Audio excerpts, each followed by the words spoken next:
napenda kusisitiza umuhimu wa nidhamu, uwajibikaji na kujituma katika kutekeleza majukumu yenu ya kila siku. Aidha, ni vyema kutumia baraza hili kama chombo cha kujenga na sio kubomoa, lakini pia ni chombo cha kuleta suluhisho na sio kuongeza migogoro.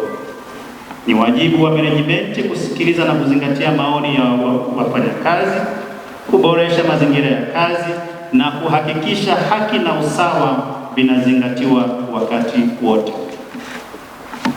Vile vile, wafanyakazi wanapaswa kuendelea kuwa na nidhamu, uwajibikaji na moyo wa kujituma ili kufikia malengo ya taasisi.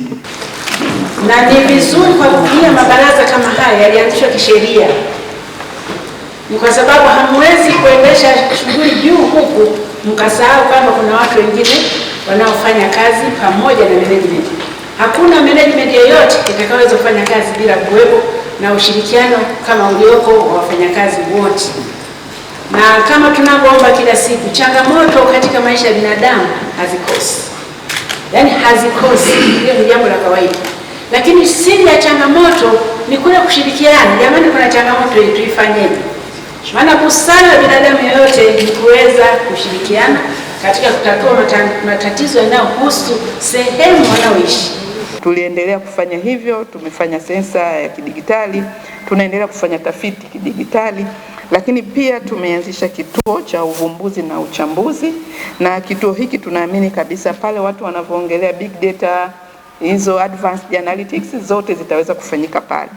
Na kituo hiki hakitakuwa kinatoa majibu au kinafanya kazi kwa ajili ya Ofisi ya Taifa ya Takwimu tu, lakini tuko tayari kushirikiana na mikoa, kushirikiana na taasisi zingine ili kuhakikisha kwamba taarifa zote zinazokusanywa zinaweza kuchambuliwa kwa kina na kwa njia za kisasa na kuweza kuongeza tija kubwa sana kwa taifa letu. Naweza zikasaidia watu mbalimbali, hususan tasnia ya waandishi wa habari kujua ya kwamba sisi kama nchi, sisi kama mkoa tutajua kwamba tuna vipaumbele gani ambavyo tunatakiwa tuvifanyie kazi, na kupitia vipaumbele hivi tulivyo navyo tunatakiwa tuwekeze kiasi gani ili kuweza kuvifikia hivi vipaumbele. Kwa kuwa tunajua vipaumbele ni vingi, tunaweza tukasema kipaumbele cha mkoa wetu ni kilimo, kipaumbele namba 1, namba 2 ni kilimo. Hata hichi kilimo ni kipana. Tunaweza tukaangalia kilimo kipi hasa tunataka tuwekeze kwenye kitu gani.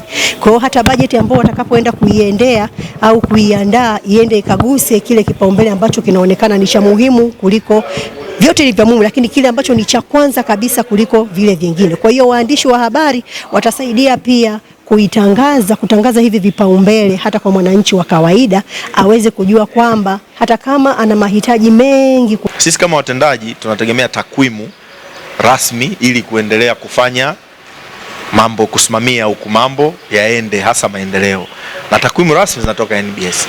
Utafiti ule wa kaya ambao unahusu mapato na matumizi ni utafiti ambao unafanyika NBS kila baada ya muda fulani, ambao kitaalamu unaitwa HBS, House Budget Survey, ambao wenyewe unasaidia katika kutambua kaya maskini katika kipato, kwa maana ya kipato na matumizi, ambao pia hiyo tafiti inakwenda mbali, ambapo inatumika hata ku-identify au kuzijua zile kaya maskini ambazo TASAF wanatumia hizo takwimu katika kupeleka msaada kwa zile kaya zenye uhitaji.